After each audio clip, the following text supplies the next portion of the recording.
Bonjour et bienvenue dans ce nouveau vlog lecture. Je en profite qu'on est à l'approche des vacances pour entamer ce vlog là et le continuer pendant mes vacances. Quand je suis tombée sur la vidéo explicative, j'ai de suite adhéré au concept, donc j'avais trop envie d'essayer. J'ai demandé aux fondatrices de ce jeu, aux créatrices même de ce jeu si je pouvais le faire en vidéo et elles ont accepté, donc encore merci à elles. Et écoutez, j'ai trop hâte, donc je vous emmène avec moi. Comme vous l'avez vu sans doute dans le titre de la vidéo et ou dans la miniature, l'idée c'est qu'il y a un jeu qui va déterminer mes prochaines lectures. Le jeu est créé par Mélanie et par Lauralie, dont je vous remets les chaînes en barre d'informations, et l'idée c'est qu'elles se sont inspirées du jeu de loi, un jeu de plateau somme toute très classique, et l'idée c'est qu'en tirant les dés on va pouvoir avoir des catégories qui vont nous être indiqué. L'idée est d'arriver à faire le tour du plateau, arriver à la case finale, et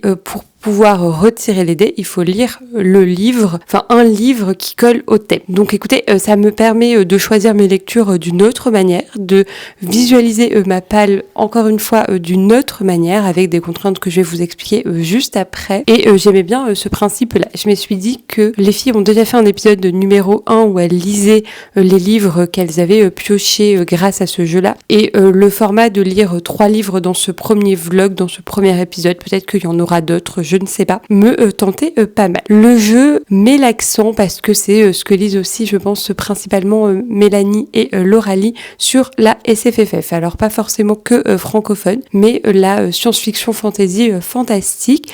Et j'aime bien le principe, c'est un genre littéraire, des genres littéraires que je lis énormément, donc ça collait plutôt bien. Je précise aussi ici que ma palle n'est pas énorme.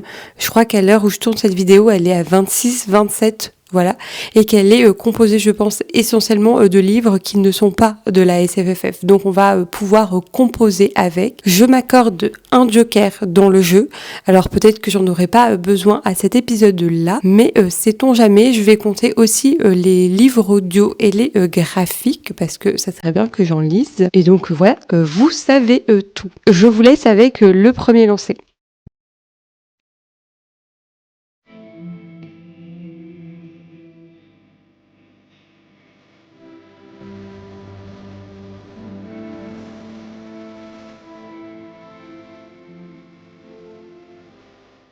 Donc j'ai fait 5 et ça correspond à la case lire une relique. Et j'ai ri très fort en tombant sur cette case-là, parce que franchement, autant l'année dernière j'étais assidue pour sortir mes reliques, autant cette année absolument pas. Et donc j'en ai sorti 0 depuis le début de l'année, soit, et donc tombée sur une relique en SFFF, j'en ai pas tant que ça, je crois que j'en ai que 2, dont une qui est un énorme livre d'à peu près 1000 pages, qui est Imriel de Jacqueline Carré, que je pouvais pas lire parce que c'est une lecture qu'il faut qu'on se programme avec Morgane, une lecture commune. Donc l'autre livre était le livre désigné, je n'avais pas le choix, et il s'agit du Maître du Haut Château de Philippe Cadic. Je crois que c'est un classique de la science-fiction, donc écoutez, ça tombait bien. Je suis assez mitigée sur ce que je ressentais quand j'ai vu que c'était ce livre-là qui tombait, parce que tout d'abord, je suis extrêmement fan de fantasy historique. Je vous renvoie à ma vidéo explicative là-dessus, mais en même temps, j'ai pas mal d'amis qui l'ont lu et qui ont trouvé ça extrêmement lent. Et moi, la lenteur dans les livres, c'est vraiment pas pour moi. Donc, j'étais mitigée, mais je me suis dit, je vais le lire, et dès les 30 premières pages, je me suis vraiment ennuyée, donc j'ai lu les 140 des quelques premières pages en diagonale, et vraiment ça l'a pas fait. Donc j'ai DNF le livre, ce qui est pas incroyable pour un vlog lecture, puisque aussitôt commencé, aussitôt abandonné, c'est ce que j'avais mis en story sur Instagram, donc ça l'a pas fait, mais au moins il est sorti de ma pile à lire. Je vous raconte peut-être le résumé et après ce que j'ai pas aimé, et voilà pour la première lecture. Donc on est dans un univers de fantasy historique dans lequel l'Allemagne et le Japon ont gagné la Seconde Guerre mondiale, et les États-Unis sont découpés en 3 ou 4 zones, c'est pas très clair. Une des zones est profondément pro-Allemagne et Japon, ça c'est pour le contexte, et nous on va suivre différents personnages qui s'entrecroisent, qui ont des liens entre eux. Parfois ils ne le savent pas, parfois ils connaissent que un seul de leurs liens et ils ne savent pas qu'ils sont liés aux autres personnages. Et ces personnages vont en fait discuter d'un livre qui est publié par un auteur. J'ai l'impression que c'est un pseudo qu'utilise l'auteur, mais comme je suis pas allée au bout du livre, je peux pas vous en dire davantage. Par un auteur qui a écrit un livre de fiction dans lequel la Grande-Bretagne, et c'est vraiment que la Grande-Bretagne, aurait ou les États-Unis, je sais plus. Un des deux pays aurait gagné la Seconde Guerre mondiale. Donc c'est pas totalement, il écrit pas totalement la vérité historique. Donc voilà, mais il est largement plus proche de la vérité historique que le contexte de ce livre-là. Et les personnages vont discuter entre eux de ce livre. Voilà, c'est ce que j'ai lu, c'est ce que j'ai compris et c'est un peu ce que j'ai vu sur les résumés sur Internet. Moi, j'ai pas aimé deux choses. En fait, les personnages, on nous les présentait mais sans vraiment comprendre, j'avais pas d'attache pour eux. Vous allez me dire au bout de 20 pages, c'est plutôt normal, mais même au bout de 150, aucune de leurs histoires, il y a 5 ou 6 personnages, aucune de leurs histoires ne m'intéressait. Donc voilà. Et en plus, j'aimais bien le contexte d'un univers où l'Allemagne et le Japon auraient gagné la Seconde Guerre mondiale et les dissensions qui pourraient exister entre ces deux puissances. Sauf que c'est pas du tout ça qu'on nous vend. En fait, c'est un peu une toile de fond à l'univers et je trouve qu'on n'en fait pas grand chose finalement. Donc ça m'a un petit peu déçue. J'avais des attentes plus d'univers construit, je dis pas que l'univers est pas construit, mais en fait tout ce qui est construit est difficilement saisissable, j'ai trouvé. Et en plus, on n'en fait pas grand chose de cet univers. Au final, que ce soit l'Allemagne ou pas qui a gagné la Seconde Guerre mondiale, finalement ça a peu d'impact sur l'histoire qu'on est en train de lire. Enfin, si ça avait été un autre pays, on aurait pu lire sensiblement la même histoire. Donc ça m'a un petit peu dérangée. Cette histoire de livre pseudo-anonyme dont on n'en entend parler que par les personnages, finalement ça n'a pas suffi à relancer mon intérêt pour ce livre, surtout que ça arrive je pense à la 100e page à peu près, donc il y a quand même un quart du bouquin où on en parle pas du tout, alors que c'est quand même l'événement majeur. Et à plusieurs moments, j'ai été un petit peu heurtée de la manière dont les personnages parlaient des Japonais. Et j'ai trouvé que c'était assez problématique. Donc, je sais pas si c'est parce que les personnages sont construits tels quels et que, comme il y a des oppositions, j'imagine, entre l'Allemagne et le Japon, il y a une forme de racisme qui découle de tout ça et que ça va être dénoncé. J'ai pas creusé la question. J'ai juste plusieurs fois fait des têtes bizarres en lisant, en me disant « Non, cette phrase, elle passe pas aujourd'hui. » Ça m'a un petit peu dérangée. Bref, ça l'a pas fait. C'est un DNF en bonne et due forme. Sachez que c'est le 2e ce mois-ci. Alors le premier n'était pas dans ce vlog. Mais quand même, j'espère que le prochain lancer 2D sera plus favorable. Je vais faire ça. Je vais regarder ce que ça donne sur le plateau de jeu. Je vous reprends quand j'ai un petit peu avancé ma 2e lecture en me souhaitant une bonne lecture, une meilleure lecture que celle-ci. Parce que franchement, hâte d'avoir un coup de cœur en SFFF.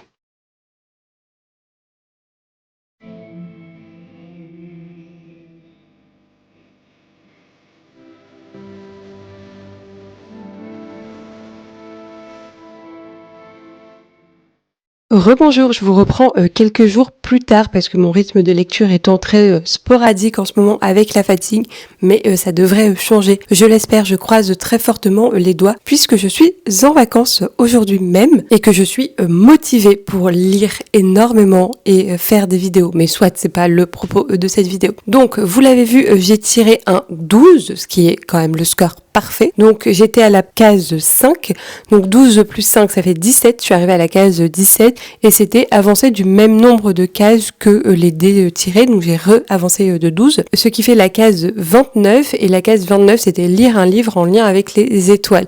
Et j'ai beaucoup rigolé parce que avec Emeline, donc Mimi Derly sur Instagram, on doit faire 2 LC pendant les vacances en lien avec les étoiles et de la science-fiction. Et je me suis dit, est-ce que je lui propose, mais en même temps on était déjà sur une LC, bref. Je me suis dit que pour me simplifier la vie, j'allais lire un livre toute seule. Les contraintes aussi de faire sortir des vidéos au bon moment, tout ça avec le montage, soit. Et donc, je me suis tournée vers un graphique, un manga. Il n'est pas improbable que ça fait plusieurs mois que je triche avec ma palle puisque j'ai emprunté 3 mangas au CDI. Je vous le montre comme ça pour cacher le nom du CDI et du lycée dans lequel je travaille. Donc j'ai emprunté sur les conseils de la professeure documentaliste ces 3 mangas, donc c'est les 3 tomes de cette saga qui s'appelle Léviathan. C'est écrit par Shiro Kuroy. je suis pas sûre de la prononciation. Elle m'a dit qu'elle l'avait bien aimé et que je pourrais bien aimer. Et je l'avais emprunté en octobre pour un challenge lecture que je n'ai pas lu. Ces 3 livres, dont le challenge lecture, ces 3 mangas. J'avais emprunté à la même période Les Cartes de l'apothicaire, ça j'ai lu les 4 premiers tomes. Mais ça fait depuis octobre que ces livres me jugent parce que je les ai mis sur mon bureau, donc je les vois H24 et il faut que je les rende à un moment donné. Je peux pas séquestrer comme ça des livres du CDI pendant autant de temps. C'est pas très chouette pour les élèves qui souhaiteraient découvrir cette saga. Donc je me suis dit vas-y, c'est le moment Aurélie, c'est sur les étoiles, ça parle d'étoiles, ça parle de voyage dans l'espace, c'est parfait pour la vidéo. Donc j'ai lu le premier tome. Donc j'ai adoré les dessins. Vous avez dû voir des images à la caméra. J'ai adoré les dessins et je trouve ça très chouette d'avoir aimé les dessins parce que c'est pas quelque chose d'habitude qui m'intéresse plus que ça. C'est souvent la qualité de l'histoire prime sur la qualité des dessins et là c'était pas le cas. J'ai vraiment aimé les dessins et j'étais contente de les aimer. J'étais contente, j'ai l'impression d'un peu mieux saisir ce que sont les graphiques, les mangas avec cet œil peut-être plus exercé à la question. Concernant l'histoire, donc c'est un manga en 3 tomes et en fait on est au fin fond de la galaxie et il y a 2 temporalités. La première temporalité, la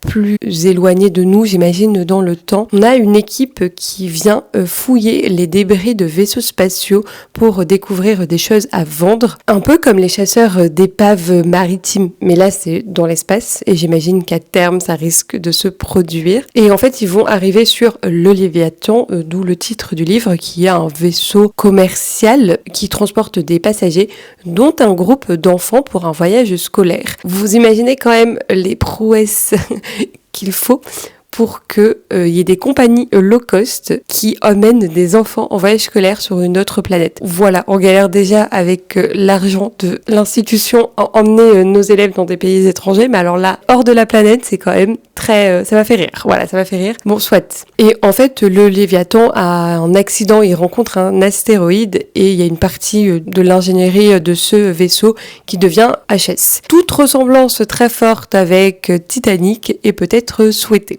Donc ça c'est pour l'histoire et donc nous on va suivre un groupe de jeunes, c'est des adolescents, je pense des lycéens. On apprend très vite par le biais d'un professeur qu'il leur reste que 2 jours d'oxygène sur ce bateau, sur ce vaisseau, décidément. Et que l'appareil pour envoyer le SOS de détresse ne marche plus, donc en fait personne ne viendra les aider, il leur reste 2 jours. Et il y a une seule navette pour un seul passager qui peut partir de là. Et donc nous on va suivre un jeune garçon qui est harcelé. Bon voilà, j'ai pas trouvé que la dénonciation de harcèlement était bien fait, mais soit, c'est peut-être mieux fait dans les 2 autres tomes. Et donc ce garçon harcelé va tenir un journal où il raconte ça. Et les personnes plus tard là qui vont fouiller le vaisseau retombent sur ce journal. Et c'est un peu ça qui fait le lien entre le passé et le présent, j'ai envie de formuler ça comme ça. Et donc il s'ensuit une sorte de battle royale / de Sa Majesté des Mouches, si vous avez la référence de ce livre que j'ai vraiment beaucoup aimé adolescent. Si vous avez un petit peu, même un Hunger Games, ça peut s'inscrire dedans. En fait, ils vont très vite comprendre qu'il faut qu'ils s'entretuent les uns les autres pour survivre et être la personne qui pourra bénéficier de cette navette spatiale unique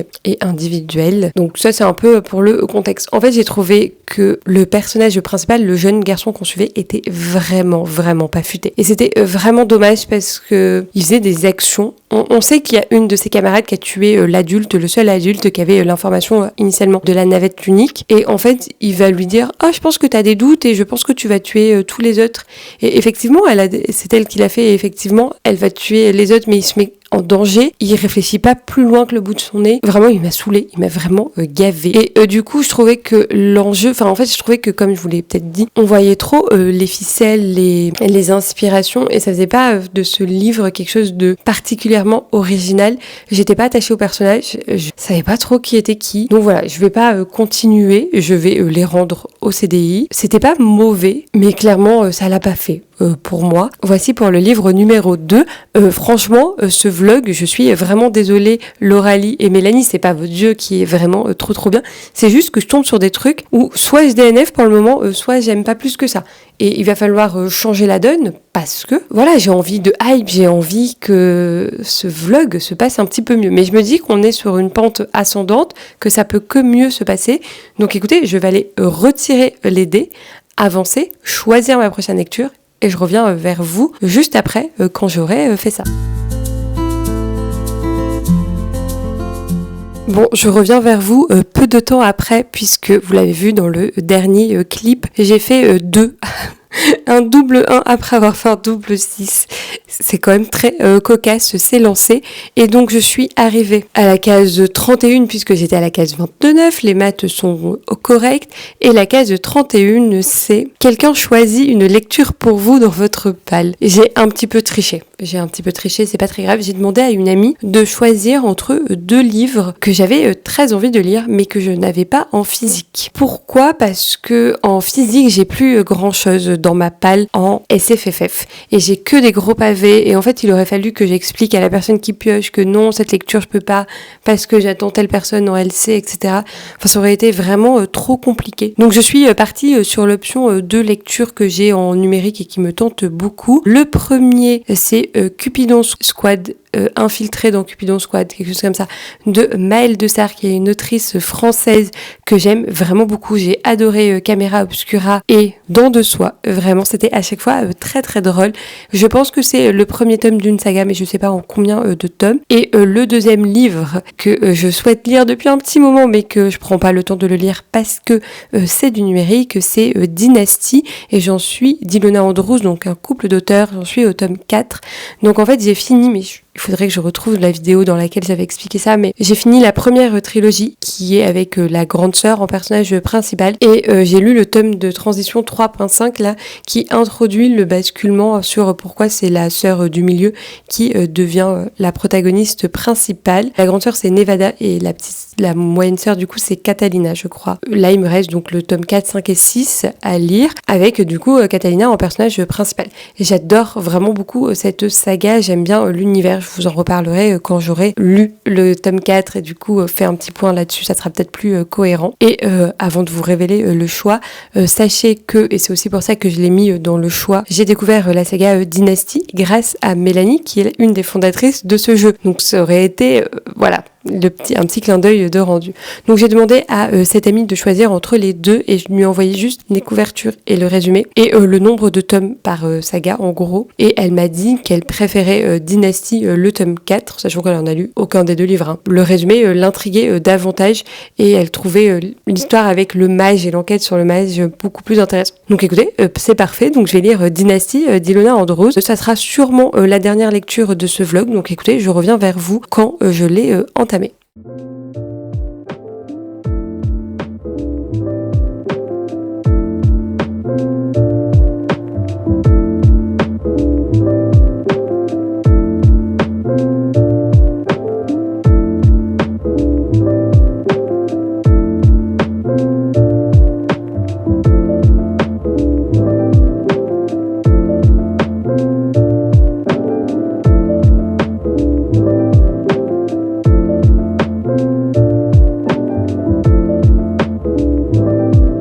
Bonjour, je vous reprends, on est mercredi en début d'après-midi et j'ai terminé Dynastie, le tome 4 d'Ilona Andrews. Je voulais vous prendre et faire un point au moins à la moitié, mais en fait je l'ai dévoré. Je l'ai essentiellement lu entre lundi soir, mais j'étais quand même très fatiguée, donc je crois que j'ai lu juste le premier chapitre, et ce matin. Et vraiment, j'arrivais pas à m'arrêter, c'était trop bien. En fait, ça faisait bien longtemps que j'avais pas lu un livre où j'arrivais pas à m'arrêter de lire, où j'avais trop envie de savoir la suite, où je luttais contre le sommeil pour continuer à lire. Il y a quelque chose d'assez envoûtant, page-turner dans cette saga, donc c'est vraiment trop chouette pour ça. Donc voilà, désolée, je voulais faire un plan au milieu et avoir mon avis, mais vous avez eu à chaque fois que les points finaux de mes avis lecture sur ces trois livres, mais c'est pas très grave. Donc, je vous avais quitté en vous disant que j'allais lire le tome 4 de Dynastie d'Ilona Andrews, qui était une saga que j'avais découverte grâce à Mélanie de la chaîne Mel Books, et c'est une saga un petit peu plaisir coupable, une saga où je pose mon cerveau en le lisant. C'est pas péjoratif quand je dis ça, parce que j'aime vraiment beaucoup, mais c'est vrai qu'elle a ce côté facile d'accès. Voilà, c'est pas la saga la mieux construite, c'est pas celle où il y a plein de subtilités, pas trop, mais en même temps moi je suis vraiment très fan du world building créé. Vraiment, j'accroche vraiment beaucoup à cet univers et donc c'est à chaque fois un petit plaisir d'y retourner et de les découvrir. Et si je le fais pas plus régulièrement, il y a 6 tomes en tout, on en reparle juste après. Si je le fais pas régulièrement, c'est parce qu'en fait je les lis en numérique et que j'ai pas le réflexe de les lire en numérique parce que les livres en numérique ne font pas partie de ma palle. Soit. Il y a 6 tomes, en vrai il y en a plus que ça parce que je crois que à chaque fois il y a les mêmes événements écrits du point de vue du protagoniste masculin, mais vraiment flemme de les lire. Je vais lire que ceux du point de vue de la protagoniste principale. Donc pour le world building, un peu vous inscrire cette saga dans l'univers et après vous parler plus précisément du tome 4, même si l'univers peut aussi être considéré comme 2 trilogies parce que je vous l'avais dit, dans la première trilogie, donc les 3 premiers tomes, on suit Nevada, la grande sœur, et dans les 3 suivants, on suit Catalina, la sœur du milieu. Donc on est aux États-Unis, plus précisément à Houston, au Texas, et en fait il y a un sérum qu'on appelle Osiris, qui a été distribué, plus ou moins vendu, plus ou moins à une certaine partie de la population, ceux qui avaient les moyens de l'acheter, mais aussi les pauvres pour être des cobayes. Et en fait, une des 3 possibilités qui a découlé de l'inoculation, je crois qu'on dit comme ça, de ce sérum, c'est de développer des pouvoirs magiques. Et nous, on est je dirais bien 200, 300 ans après cette découverte majeure, et on a des familles qui disposent de types de magie différentes, qui sont classées et hiérarchisées. Donc tout en haut il y a les majeures et après il y a les supérieures, etc. Voilà, et ça donne en fait avec ça et le nom de votre magie, on sait un petit peu quel type de pouvoir vous avez, quelles sont vos capacités dans ce type-là de pouvoir. Et donc ces familles, elles sont extrêmement riches. Elles ont une mainmise absolue sur l'entièreté des pays. Et en plus, quand elles font des choses au nom de leur maison, de leur famille, elles peuvent en partie échapper aux lois. Ce qui fait quand même qu'elles sont très puissantes et redoutables. Nous, on va suivre la famille Baylor qu'on suit initialement dans le tome 1. C'est une famille a priori sans pouvoir qui a une agence de détective privée et c'est l'aînée de la famille qui a à peine 18 ans qui est en charge de ça parce qu'il y a eu plein de drames familiaux. Et elle va devoir faire équipe avec une personne, ma foi, très redoutable qui s'appelle Regan. Et c'est un mage destructeur. Il a été employé par l'armée américaine pour détruire tout sur son passage. Je crois qu'on l'appelle l'ouragan, quelque chose comme ça. Donc voilà, une personne en plus très mystérieuse, très sombre. Et Nevada va enquêter et découvrir grosso modo, et c'est un peu la trame des 3 premiers tomes, une conspiration parce que certains majeurs, donc ceux qui ont le plus de pouvoir de certaines familles, veulent faire une conspiration politique pour évincer, je sais pas comment le formuler autrement, évincer les humains qui n'ont pas de pouvoir du système de gouvernement. Donc voilà, bref, et il va y avoir une histoire d'amour entre Nevada et Regan. Et on a un petit peu le même schéma dans le tome 4 et c'est un peu pour ça que j'ai été déçue, même si, c'est pas très grave parce que c'est un schéma qui a marché initialement sur moi.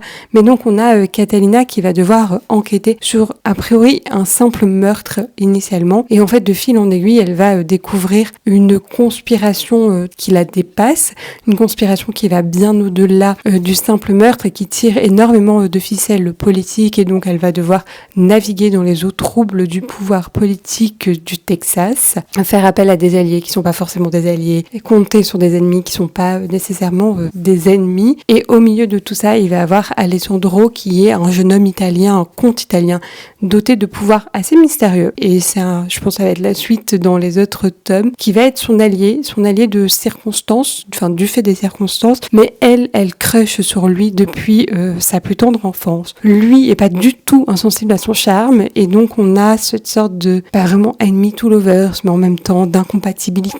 Je trouve que c'est assez bien fait, même si on voit quand même la love story pointer le bout de son nez. Mais écoutez, voilà, c'est le même schéma que dans le tome 1, ça passe. Et pour l'enquête, j'ai trouvé ça assez intéressant. Alors voilà, c'est pas un roman policier, le rythme est très rapide, mais j'ai bien aimé, ça change un petit peu de ce qu'on avait dans les 3 premiers tomes. Et puis, comme je vous le disais, moi j'aime vraiment beaucoup l'univers de cette saga qui est de l'urban fantasy, et donc j'aime bien en fait aller les découvrir et découvrir davantage cet univers, parce que là on a appris d'autres choses sur par exemple l'assemblée des grandes familles, etc. Donc écoutez, je me suis laissée porter, c'était une très très chouette lecture. Je vais lire les 2 autres tomes avec grand plaisir, peut-être prochainement pour encore me réserver ces petites 24-48 heures de moments de lecture très satisfaisantes, parce que franchement c'était trop chouette de pas avoir envie de poser le livre. Je sais pas quoi vous dire de plus, c'est une saga. Ouais, j'aime bien moi son world building, j'aime bien les personnages, je les trouve quand même attachantes, surtout les 3 sœurs. On découvre au fur et à mesure qu'elles ont des pouvoirs, particulier, assez rare. Donc j'imagine que ça aussi, ça va être peut-être expliqué dans la fin de la saga. Bref, si vous voulez une saga sans prise de tête, mais en même temps avec du potentiel, je vous invite à aller découvrir Dynasty, du coup d'Ilona Andrews, qui est un couple d'auteurs. Et donc moi, je conclus ce vlog sur ça. Franchement, qui l'eût cru, on est parti d'un abandon pour aller vers une lecture moyenne sans plus. Et là, arriver à une excellente lecture où j'avais pas du tout envie de poser le livre. Donc c'était parfait, vraiment. En tout cas, j'ai été ravie de jouer au jeu du Phénix, même si j'ai pas du tout terminé.